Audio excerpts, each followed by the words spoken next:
to the Women's Initiative of the United Way's Tuesdays at WI. And Emily, I meant to ask you how many of these we've done, but we've done a few. So I'm really, really excited about tonight's event. Like I said, I'm Sherry Pitcher, and I work for Fidelity Bank in Worcester. I'm the Chief Life Design Officer for Fidelity. And I'm also the Marketing and Membership Marketing Membership Committee Chair for United Way Women's Initiative, and chairing this event, as well as our Power of the Purse event, which is coming up in June, and we'll tell you more about that.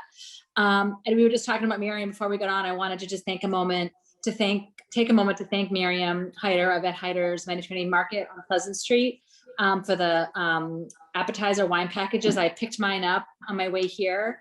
And a part of the proceeds from that, or she's donating back to Women's Initiative. We certainly do appreciate her generosity. So thank you to Miriam and at Hector's Market. If you haven't stopped by there, definitely stop by. They have a great selection of food. So I think you're all familiar with the Women's Initiative. You know, our mission is to support and empower women and girls.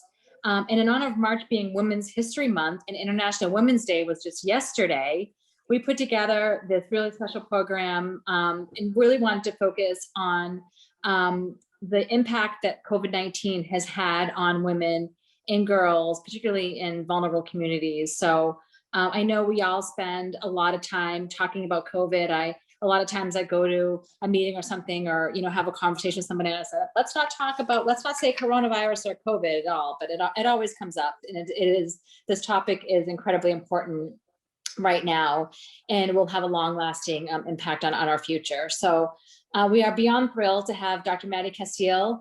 She is the Commissioner of Health and Human Services for the City of Worcester. She's here with us tonight. Thank you, Dr. Castiel, for being here.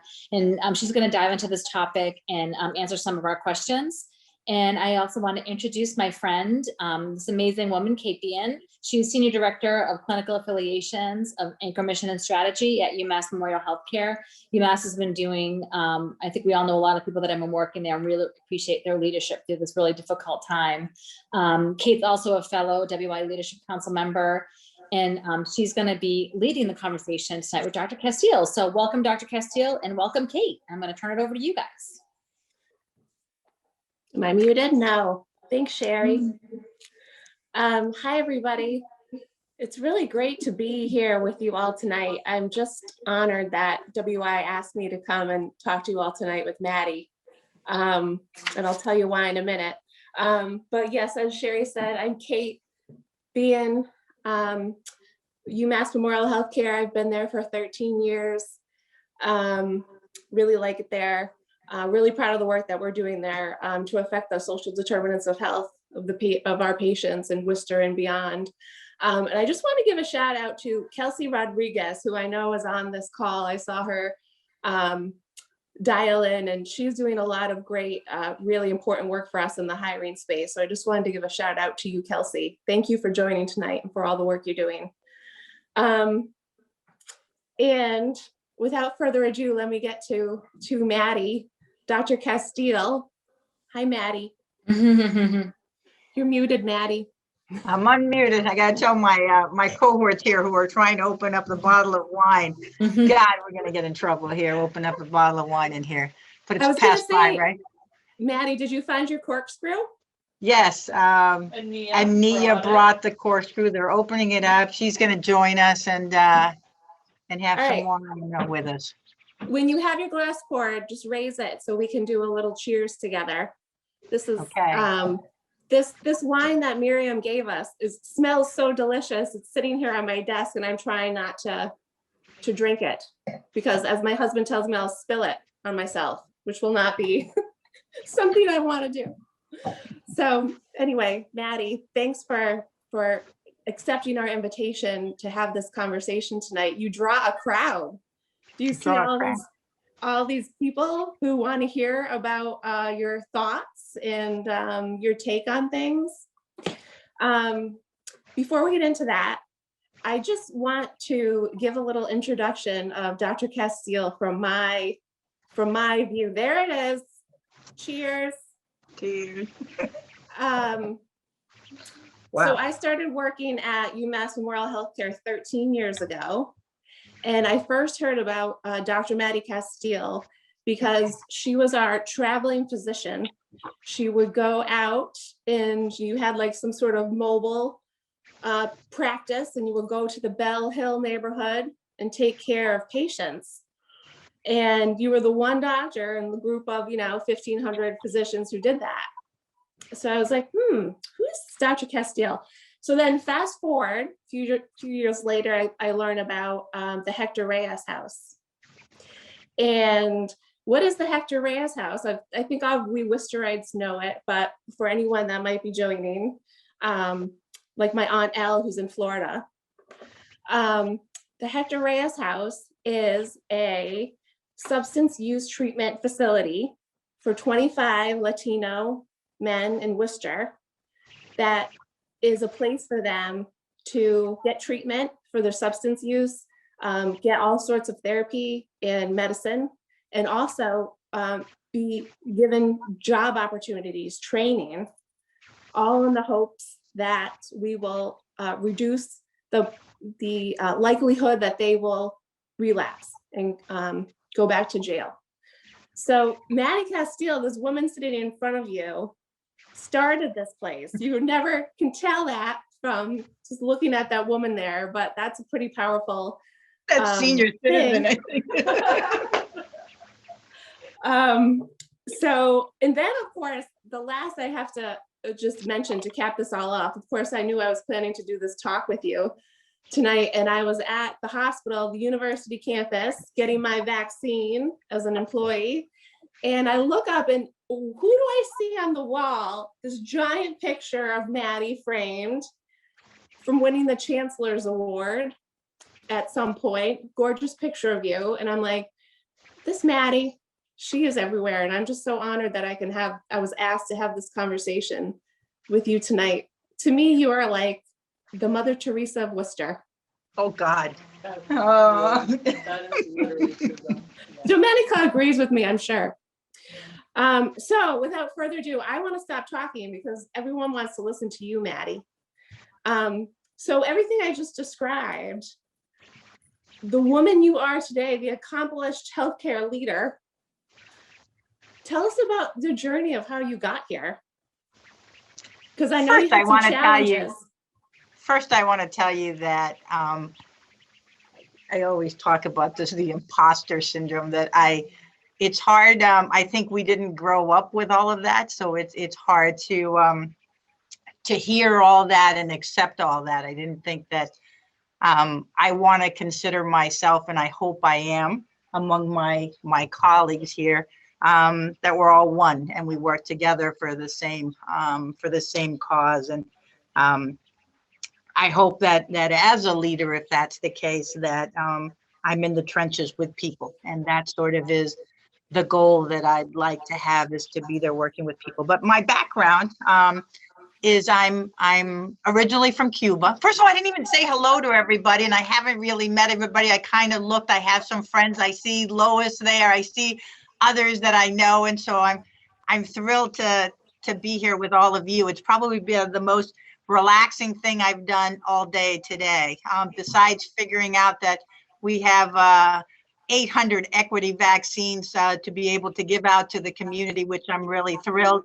We have to plan the logistics of how to do that and how to get everybody on board, besides doing a full day of clinic today, and then sort of figuring out how we're going to go into the community the next couple of weeks coming forward. This is the most relaxing, and a glass of wine is truly, and if the city manager saw me, I don't think he'd be happy, but we'll move forward. So anyway, I was born in Cuba. I left Cuba when I was, so interestingly enough, I kept saying for a long time that I left when I was 6.5, so I can't even add, because I was born in 54 and I left in 62. What does that make me? About 7.5 years. See, I've been lying all this time. 7.5 years old. My brother was 8.5. And we came in what was called Peter Pan expeditions, which were when about 4,000 kids left Cuba by themselves. The Catholic Church here sponsored kids coming out of Cuba, saying that, communism was going to be there. We needed to do the right things for kids. So they sponsored all the kids coming out of Cuba. So my parents stayed behind. We came to Florida. I stayed 2 weeks in Florida. My only words at that time that I knew, I don't know why I knew straw, but I also knew hunger. So hungry was what I used all the time so I could get more food, because we weren't used to getting food all the time. But I came and I stayed in Florida, and my mom had written letters to the Catholic Church saying, and we were also, my family is Sephardic Jews, and so they came from Spain, Turkey, Cuba, and so also the what's called Reyes also sponsored us to come here. So the combination of the two, my mother wrote letters saying that I was allergic to cold and I was allergic to down, and I couldn't, they were planning on sending me to Boston, and my mom said I couldn't live in Boston. I would never survive in cold weather. So I got sent to California, only to meet my husband somewhere along the way, who said, I'd like to live in New England for a little bit, 2 years, he said, and that was 33 years ago. So whatever my mom said didn't quite happen, and I ended up in Massachusetts. And so I grew up in I grew up in LA. My parents came a few months later, and they were going to pick us up from our foster care where we were. They had to get a job. They had to get housing. And finally, we were able to live with them. Interestingly enough, in those couple of months that I was here with my brother, I ended up picking up English very quickly. And my parents were a little upset that I learned English because they couldn't understand what we were talking to one another. But my parents took a while to learn English, and one of them worked taking paint off of furniture. That was my dad, and my mom worked in a factory folding towels. My dad had a third grade education, and my mom was a home economics teacher in Cuba. And so I grew up in LA. What else can I tell you about LA? I went to Fairfax High School. I went to, so part of growing up Cuban, my family was very much, there are things that women do and things that women don't do. Men can do everything, but not the women. So I never had a choice about where to go to school, and college was something that's okay, but you go where your brother goes, you don't go alone. So I went to college where my brother went to school, where he was studying accounting. And I went right after him just to college there. Whatever he did, I had to go. He drove me to school, drove me back home. I couldn't hang around anywhere. And then I sort of, when I talked about going to medical school, my parents sort of felt that, in particular, my mom, that wasn't something that women should be doing, and really wasn't for it. But ultimately, I studied. It was really difficult for me. I ended up having lots of friends who helped, and we studied together. I applied to medical school, and actually, when I had my first interview in San Francisco, that was the first time I told my parents that I was actually applying to medical school, because I was sure that was going to be something that they didn't want me to go. And finally, my dad told me at that time that was one of his dreams, that he wanted to do, was go to med school. So I was glad about that. My mom was still flipping out that I was applying to San Francisco. Unmarried women do not, leave their homes till they get married. So I went to an interview in San Francisco, and I have to say, I was telling Dominica this story.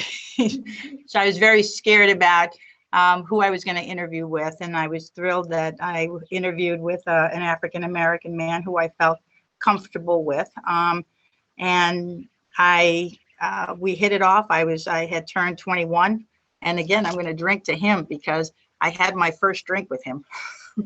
No way. Mm-hmm. This is the person I went with him and his family. To celebrate my 21st birthday. And so needless to say, I got accepted there. And then I had to go through the whole thing of telling my parents and my mom that I was going to go.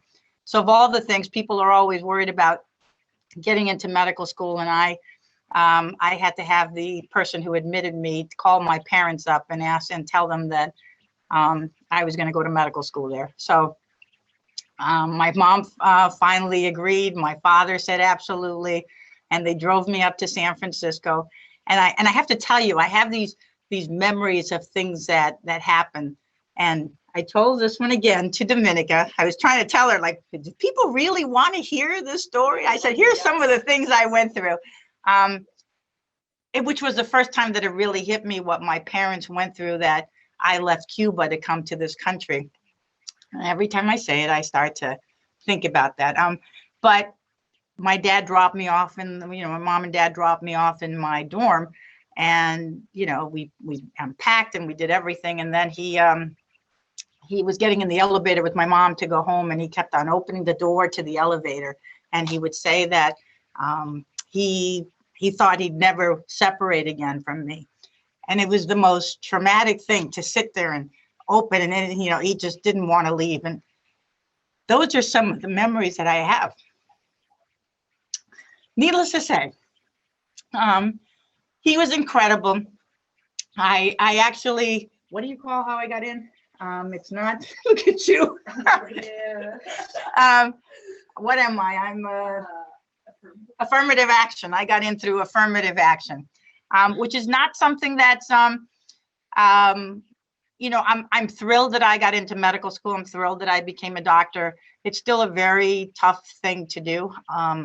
The weight of going through medical school always sits on your shoulders, because essentially you have to be the example for everyone else, and they need to know that we can do it. And so, I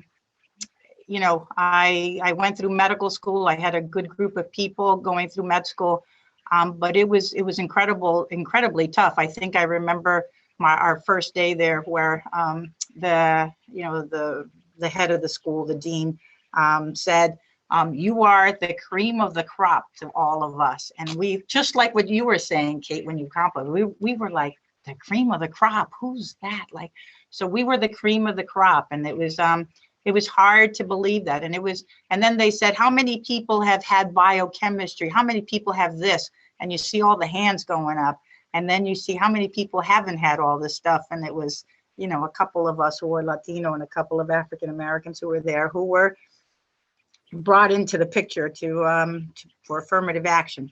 But anyway, that group who didn't have chemistry and didn't have some other classes, we hung around the entire years of med school, and we survived, and we graduated.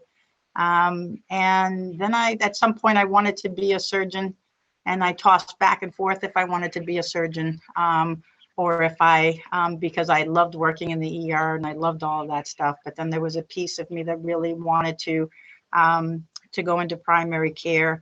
When I was younger, I had a job in a hospital, and I remember meeting one of the, I was a pharmacist tech, and I remember meeting, one of the surgeons, and I said, I'd love to see a surgery.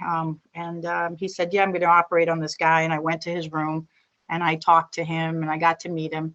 And then I went into his surgery, and it was the most incredible experience to meet somebody from the inside and from the outside. That's how I described it, and that's what I thought about medicine, that you never get the opportunity in life to get to know people in that way.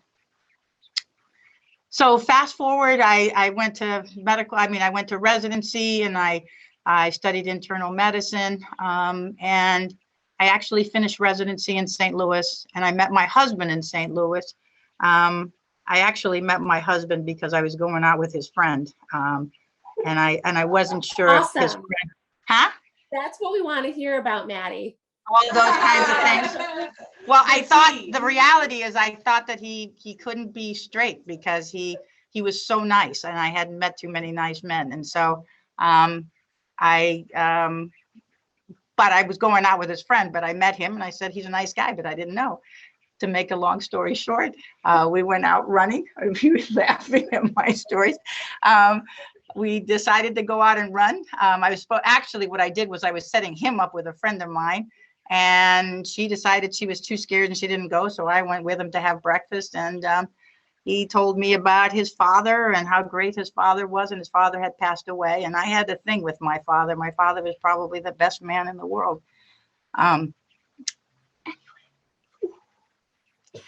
Yeah. So I liked him because he had similar feelings for me. Not for me, for his family, for his dad. And so I got to know him, and I liked him.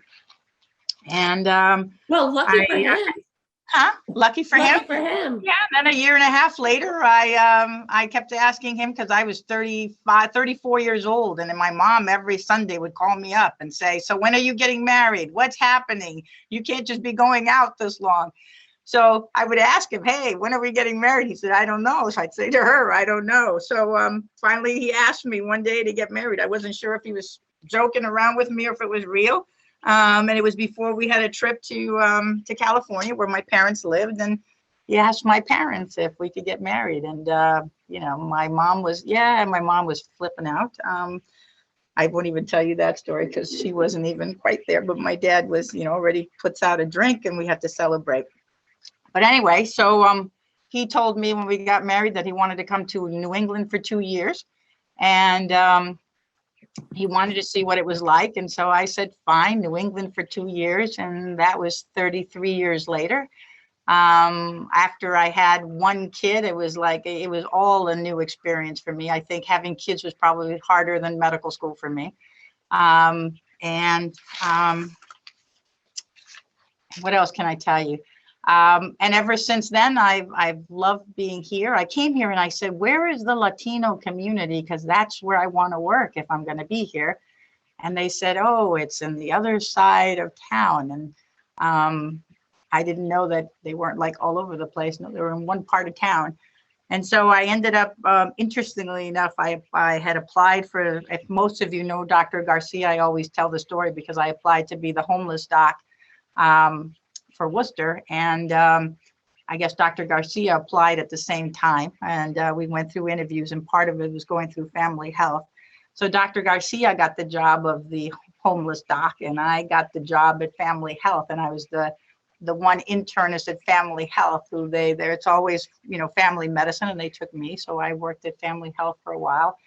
But I guess always what I've always wanted to do and what I've always done is really worked in underserved communities. And particularly, obviously, because I'm Latina, and I know what a lot of going through my parents went through with dealing with our healthcare system. I think since I was a kid, I was always their translator. So all those memories I have, and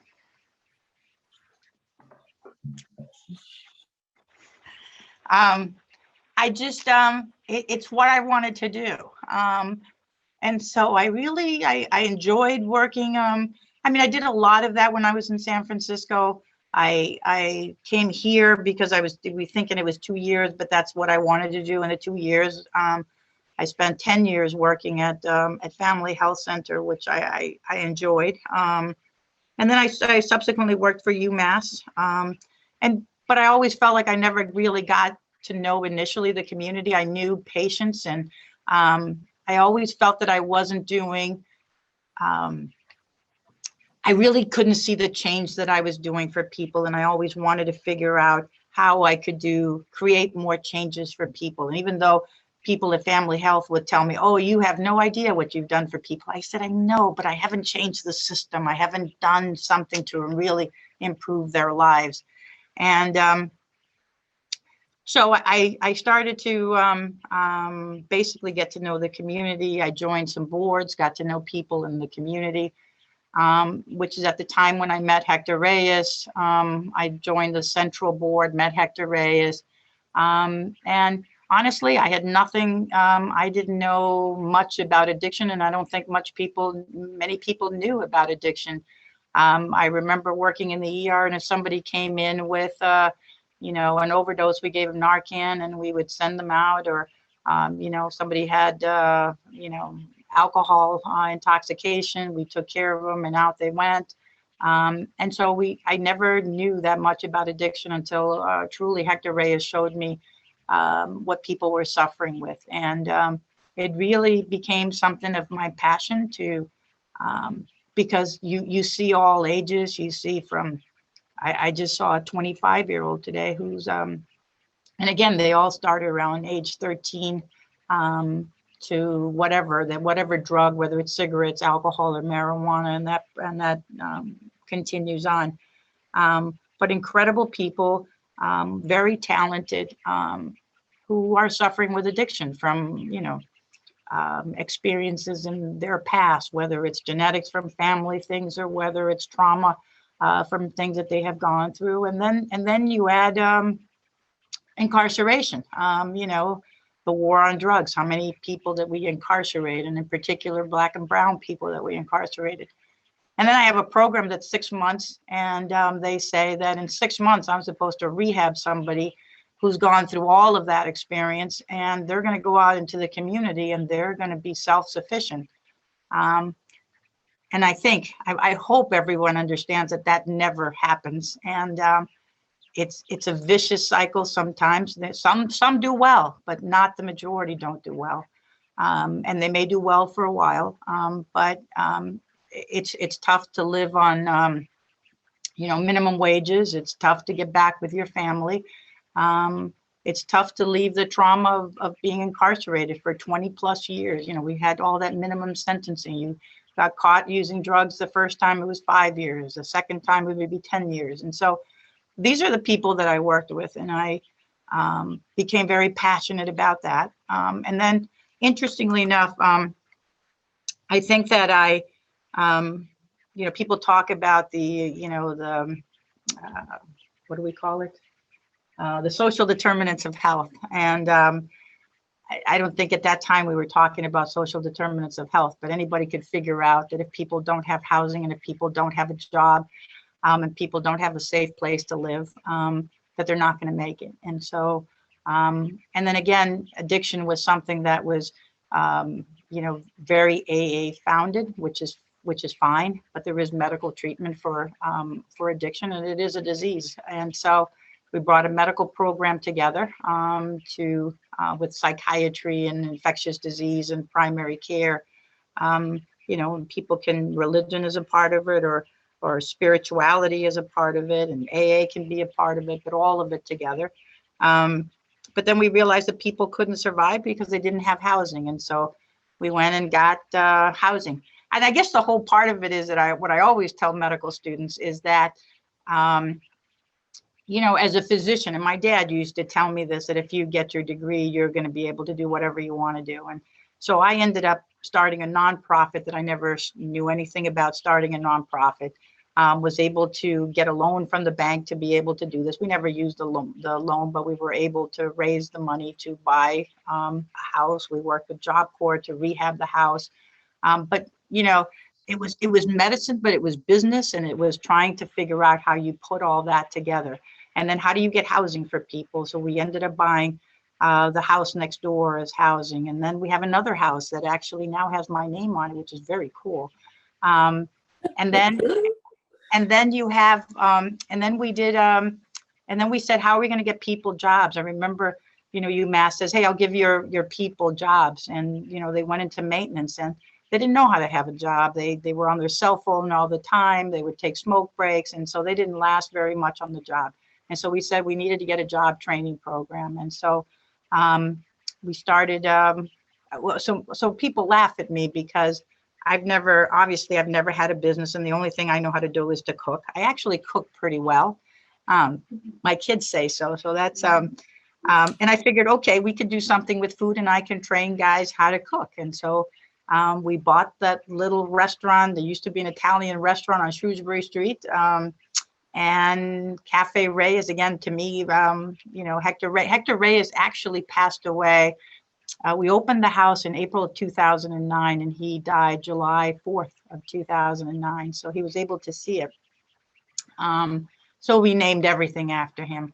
And The restaurant was a wonderful thing. I think it brought people to see that addiction was just a disease like anybody else's disease, and then it brought them to actually be around people. Some of them got jobs from being there because they were waiters and they talked to some of the people there. I have one guy who works right across the street as a mechanic because he got a job from being with somebody there. So we opened the restaurant, and the restaurant is now going on its 6th year open, and I think it does okay, survives. It's got great reviews, Dominica says. And then at the same time, that was my volunteer job. At the same time, I was running clinics, as you said, Kate. I was going through all the Worcester housing buildings, and I had clinic at the Worcester housing buildings. And then I decided no, I didn't decide. Stacy Luster, if any of you know it, that's why I sit here, because always somebody has to tell you, hey, you may be good for this, because we always think that, I don't know. But she said, you may be good for this. And I said, okay, I'll apply. So I applied, and here I am today. And then fast forward, it was great. We did lots of things looking at mental health issues. We started a syringe exchange. We did, what else did we do? We started a homeless task force to look at, making sure that we house people, really for me to change the system of how we deal with homelessness. What else did we do? Reentry. We look at incarceration and what models of care should be for that. So lots of different topics that we've worked on here and that I'm proud of. And then certainly about addiction, we've done a lot of work on that. And so addiction goes hand in hand with homelessness and mental health issues. And but then all of a sudden this pandemic hit. Yes, we want to hear about that, Mattie, what you think about it. So that pandemic was, and I'm sure all of you felt that, it was probably the scariest thing I think I've ever experienced. I have medical issues, and my husband has medical issues, and he's a physician, and we started opening up shelters, and we divided our shelter population. That to me was one of the first things that to me, and I should say the city manager, was one of the first things that we knew we had to do was actually to separate people, because they were all in one room together, and then they leave the shelter and they're walking around the streets, and that's how people contract the virus. And so we were, and I have to commend my staff, because we were out there. We were at shelters, and and not knowing very much about the disease. But I think that's why we're here. That was our goal. Is we signed up to do this. I signed up for medicine, and I signed up to do this. So it is the biggest thing that has happened to all of them. Them are the younger generation. For me, I also went through HIV. And so that was a whole experience in itself. No comparison to this. We still sort of, if somebody gets COVID, we're still sort of like, oh, what did they do wrong? How did they do that? We still look down at somebody who's gotten COVID. But what we did with HIV was completely different in that sense, because the stigma was incredible. And if we had the same manpower as we did now for COVID, we probably would have cured HIV. And so what has happened? Yeah. And what has happened now is that, obviously that everybody was on board, and all the companies were on board, and money was floating around to be able to provide this vaccine. And but meanwhile, I think that, and I think all of you were probably pretty scared. And that's what I felt. And I felt at some point that this was probably the time that I was going to go. And we were pretty lucky that we survived all of that. We went from shelter to shelter. I saw my staff getting incredibly scared. But we did it. We housed 40 people at the end of that. We brought healthcare to shelters. We brought addiction care to shelters. We brought mental health care to shelters. It was what the system and what we should be like. It was the hospital, UMass, it was, all the addiction places. It was all collaborating together to help. And it was we just always sat here, and I remember Open Sky looking for housing, RCAP. I can't tell you how many different agencies came together to do this. I think of EMK, Family Health, who were taking care of some of the folks at the shelters later, a little bit later on, but which is what I would love for that to happen now, is that we continue to do that. And sometimes I'm a little cynical, or I don't know what the word is, that I see it all going back to the way it was, and that I haven't gotten the same health care to be able to go to the shelters now. And so I worry about things like that, because we go back to what we're comfortable with. And we need to make sure that we're able to look at those who are vulnerable, to be able to bring health care to them. And then we saw the data. Go ahead. Speaking of COVID-19 in vulnerable communities, so of all of the challenges that COVID is presenting, like especially to women and young girls, loss of schooling, the isolation, maybe onset of depression, all of these things, what are you most worried about for women and girls because of COVID-19? And what do you, what's your advice to us as WI members and other just members of the public, what we can do to try to mitigate those? So first of all, is knowing that, and I want to make sure people know that the people that were hit the most is obviously the Black and Latino community. At that 47% of all youth cases of COVID in Worcester are Latino. That's 0 to 19. So that affecting youth, and it affects when we talk about what age in the Black community and the Latino community, we're talking 30 to 59. So young people. And in particular, what I worry about the most is mental health. And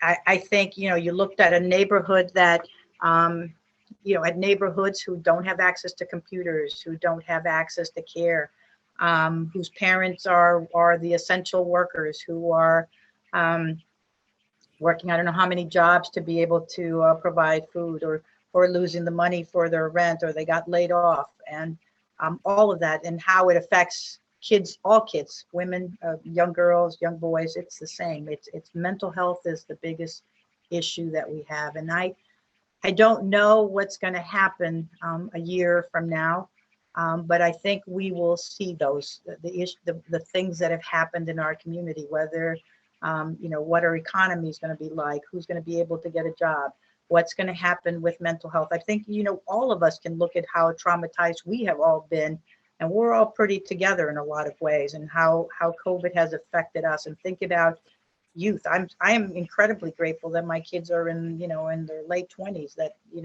I couldn't imagine sitting home, women who lose their jobs to have to stay home to be able to take care of their kids because they have no one else to be able to do that. That was a question that came in, Mattie, actually, by one of the registrants. How many people do we think women have dropped out of the workforce in the city of Worcester due to COVID? I don't know the numbers, but we know across the country that those are large numbers, and women are the ones who have suffered the most through this process, especially single moms who haven't had anybody to help in that sense, and they've dropped out of incredible jobs, or any job that they've had, to be able to sit at home with their kids, to be able to do computers. I know people who sat by the library, or sat outside libraries, or different areas where they can get internet, because that was initially the only place that they could get internet. And so it was incredible to be able to think that kids could do that. And then kids who I guess my whole thing, one of the things I'd love to change in our school system is that we should never have, schools based on taxes. It should truly be across the board. Everybody should get the same amount. And when we don't, we have, again, it's what happens to Black and brown kids, is that they don't have the same resources as other schools do. I mean, think about all the private schools, when they continue to open up, they had the resources to be able to, most of them did very well, and they had few cases of COVID. And so I think the most important thing that we should have done is really taking care of our kids. you know, and here we are still wondering when we're going to vaccinate the teachers so that the teachers can go back to school. That should have been a priority to begin with, and we didn't make that a priority. So those are some of my regrets. Mattie, another question came in about the vaccine. The question is, how can I, as a white person, respond in a supportive way to my friends of color who work in healthcare yet remain suspicious of the vaccine, and encourage them to get vaccinated? I think you have to understand history. You have to hear people and what they say. But I think it's also important to be able to tell people about the vaccine. I think it's important to make sure that every question that people have is answered. I think these are times when you don't BS people, you don't give stories. It's the truth. Here's the vaccine. Here's what the vaccine can do. I think it's one of the things that we did here was we got a couple of women, Hilda, if anybody knows her. What's Hilda's last name? Ramirez. And Gina Platanino from Legal Aid. We went and got the vaccine during the trials. And that was part of being able to show people that, you know, here we are, we're getting the vaccine. I got it in September. You know, it was a trial, but you know when you got the vaccine, as most of you know, have had it, you know the symptoms. But things, you know, to be able to talk about that. And I think that that's what we've been doing here, is really having town halls to be able to talk to people about, you know, what the vaccine and all the myths. I mean, people think that it creates infertility, or they think that they put a chip into you, that, you know, people will know where you are, wherever you are. So there's lots of myths, and part of it is dealing with those myths. But I think you also have to keep in mind that, you know, this country hasn't done well by people of color. And history has shown that, you know, they've done experiments on people, whether it's the Latino community or the Black community. And so that distrust continues to happen. And I can't tell you how many people Latinos will tell me that they just don't trust the process. And so we go through long conversations of that, but we've created that. And we need to figure out how to get out of that. And people need to understand the history and realize why people are in the positions that they're in, because we created those positions. And so how do we change that? And not, you know, we talk about everything, inequities in healthcare, inequities in housing, poverty, all of those issues are in reality things that we have caused, and we have to figure out how we change that. And we have to actively figure out how we change that, and not just talk about it. We do a lot of talking, you know, when George Floyd and we were doing all the, you know, the marching here to people for social justice. A lot of statements came out. A lot of people said, you know, this is what we should be doing, but it has to be action, and we have to do that. And a lot of it also has to be that, you know, more people like me, or like me who sits in this position. There has to be a lot of people who sit in these positions. We need to sit at the table. Our voices need to be heard. And that's an important piece. And if you look around, you're not going to see that. And so that needs to change. And we need to support our kids through the process of school, mentoring, everything that we can think of, so that kids could reach this job and any other job where their voices are heard. That you have somebody who can speak for the community, somebody who can say, you know what, vaccines don't work in mass vaccination sites for communities of color. We got to go to them. They don't trust us. We got to go to them and bring the vaccines to them. And we'll talk to them where they are about the vaccine so that they understand. And I think those are important. So we go to churches, we'll go to places that we know people will go to. But that's part of what we need to do in healthcare, is change that. We got to go to people. We got to stop thinking that people are going to come to us. It's not going to happen because we haven't changed that distrust. I heard the word trust a lot there, Mattie. Yeah. That's important. So I want to ask the audience to send in, if you have any questions for Mattie.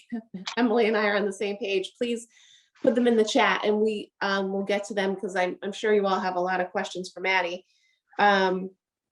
a lot came in before. We got a lot of good questions. Let me ask you one more, Mattie, and then we'll see what comes in the Q&A.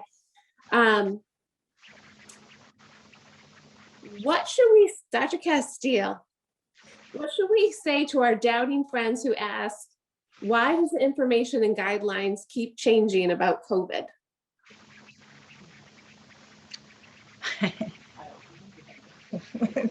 Dominica's answering because I often wonder that.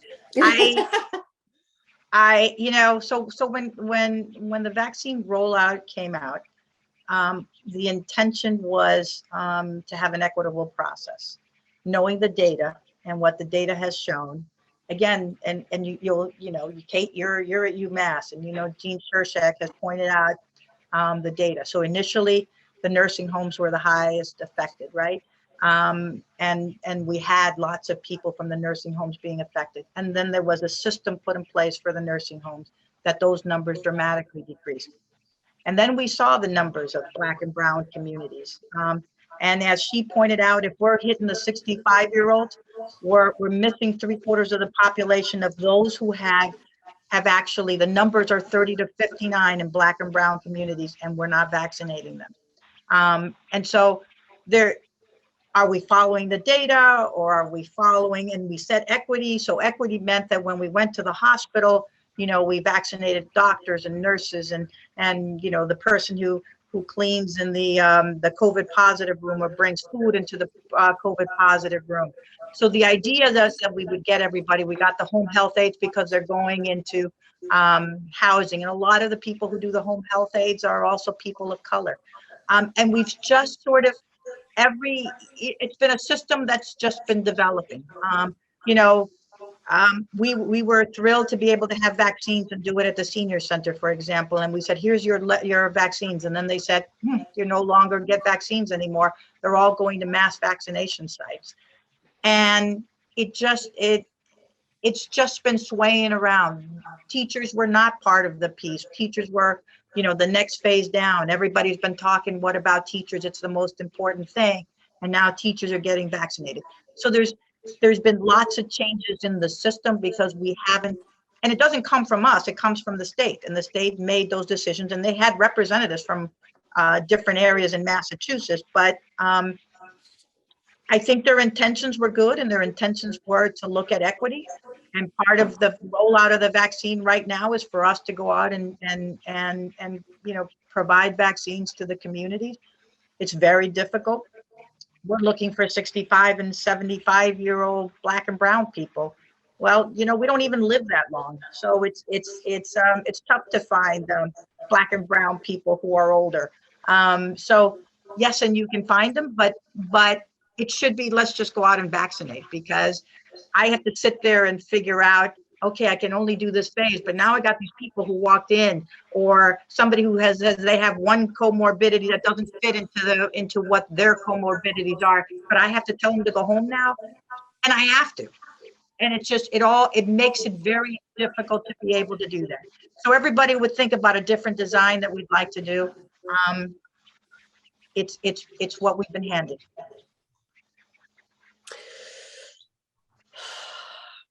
I think there's a light at the end of the tunnel, which is good. Yes. So questions. Can I tell you what the light at the end of the tunnel is? Can I just give you, so I'll tell you what's happened to me at the light at the end of the tunnel is, I am vaccinated, my husband's vaccinated, my kids, because they're in medicine, one isn't. But now that we're all vaccinated, I'm going to, in 2 weeks, be with my kids for the first time in a year. We're going to hang out together. And so you heard yesterday that if you're vaccinated and you're 2 weeks out of your last vaccination, you can hang out with others who are, and if you see my colleagues over here, we are all vaccinated, and so we don't have to hang out with masks anymore. That's the light of the tunnel. And that's what we have to tell everybody, that feeling to be able to be with your family, to be able to hang out with your colleagues and be back to where you are. There's no words that can describe that. That feels good. Mm-hmm. It's pretty sad when it's nice to get together with people on a Zoom and have a glass of wine. So that's being in person will be even better. So let me get to another question, Mattie, from the audience here. Oh, so many questions. What is it like? Here's a question from Dr. Felice. Mattie, what is it like to work with Mr. Augustus and Dr. Hirsch? I think the three of you and Mr. Petty are a great team. I think that they are. So I'm going to be real here. I had a hard time in the beginning, and I think he had a hard time with me. I'm not talking about Hirsch. Hirsch I've known forever. I think the city manager, and you have to know that I'm not, there's a lot of politics, and I'm not part of that. And even though people say, well, you put houses together, you cited places, you know, politics, it's different. But I've been 5 years into it, and I've gotten to know him very well. I think his intentions are, incredibly good. I think he wants to do the right thing. I think what's hard is that you try to do something good. For everything that you try to do, there's a whole other group of people who are going to say, this sucks, it's awful, you suck. I mean, I hate to say those words, but those are the words that he'll get. And it's difficult for him. And I think I guess it's a difficult place, and I've gotten to understand all of that. And I think it's very different now, and he understands me and I understand him. But that's a tough job that I would never take. I like what I do. I am a community person. I like being in the community. I like hearing community voices. I just had my first, swung at from media, because I did I vaccinated two social workers that they said I shouldn't have vaccinated at the right phase. But it doesn't matter. We are so divided in this country. There's one side, who thinks completely different, and one other side who thinks different, and we're like in two different ends. And so they look to figure out how they can, I don't know, destroy the word. It just is it's divisive is the word. So I've gotten a taste of that, and it's not pretty. And it takes a lot to look. And I think for me, people say, how do you survive all of this stuff? I think we've been beat up quite a number where everything that we've ever done in life, you're always going to, you get tossed around a lot, and you learn and you become resilient to things that happen. But you always think at some point in life, that starts to come down a little bit, and it doesn't. So you keep fighting for the things that you want, and you may get shut down a bunch of times, and people may dislike you for the things that you want to do. And I think the goal is to persevere, and I think that that's his goal. Mattie, well said. See, we need to talk to you more. Can we do this weekly? Sure. So much wisdom. I know, Domenica, exactly. I think everybody, so it's 5:55. The time just flew by. I think we could seriously talk to you for at least another hour. And we have a lot of questions that we didn't get to, but I think we want to follow up with everyone. So we'll make sure that we touch base with Mattie about the questions that we didn't get to. And I think I'm going to hand it over to, Dr. Castiel, any ending thoughts for us? No, that I'd love, one of the things I'd love to meet all of you. I hope we get a chance to meet. There's a lot of you that I know, a lot of you that I don't know. It's been a long year, but I'd love to exchange ideas, hear your thought process, how we can work together here. How we look at community and how we want to work in the community. So I would love to get to know all of you at some point. Thank you. So I think I'm going to wrap it up, right? Is that right, Emily? Thank you so much, Dr. Castiel. So that was awesome. And on behalf of Women's Initiative, I want to thank you so much for your time. I want to thank Kate for your time. That was a really, really interesting program. And obviously by all the questions, everyone was really engaged and interested in the topic. So Mattie, we're going to take you up on your offer. We're going to have you back. We're going to have to do this again. I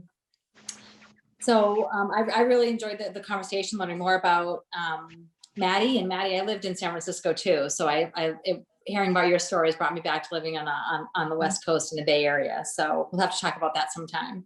All right. So I just wanted to share, if you want to get more involved with Women's Initiative, would love to have you. And there's so many ways you can do that.